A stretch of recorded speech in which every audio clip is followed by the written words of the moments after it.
I'm extremely passionate about archival, sometimes to the point of obsession.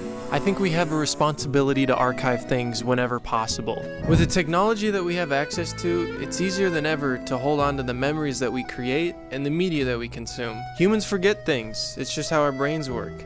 We move old things aside and make room for the new. But by archiving our individual history and the things that we enjoy, we can make up for the lack of expandable infinite storage in our brains and the frailty of the services that we use to entertain ourselves. Lost media is a real problem. It's not impossible for shows, movies, or games to just essentially be lost to the ether forever. Infinity Blade, the game for iOS, that episode of Pokemon where James got the big boobers, etc.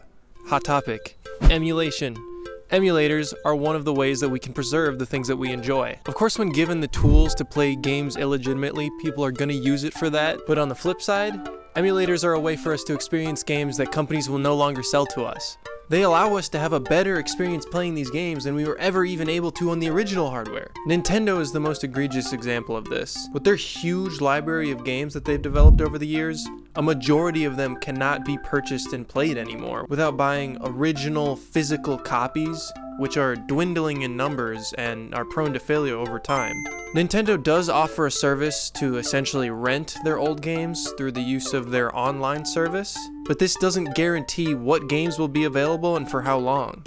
By dumping and storing the games that we play, we're able to preserve those gaming experiences for as long as our eyes will still stay open. And then after we're green and gray, those experiences get handed off to the next nerd. And archiving the movies and shows that we watch is also becoming equally as important as the entire industry moves further away from physical media in favor of streaming. Most individuals in the US have already moved to streaming services for all of their movies and TV shows. Big retailers like Best Buy are pledging to stop selling discs in favor of those streaming services. I don't know if I'm allowed to endorse this, but downloading the movies and shows that you enjoy might be the only way for you to watch them in the future after DVDs have gone obsolete and the rights to your favorite media have been juggled around by streaming services till they're tossed aside and forgotten. Keeping track of the things that I do and the memories that I make is my favorite way to archive. Definitely just because it's the most personal. There is something to be said about living life naturally and not trying to force everything we do into a camera. Finding the balance with this comes down to being intentional, seeking the right moments to capture, but being conscious of how they can interfere with your ability to experience them authentically. As long as your attempt to archive the experiences around you isn't getting in the way of forming genuine connections, I think you're fine. I will highlight the entirety of every stream that I had fun during. I will back up and save every photo or video that I have of me with my friends and family making memories. And very occasionally, I will make an extremely selective post on a site like Instagram just to establish somewhat of a digital footprint.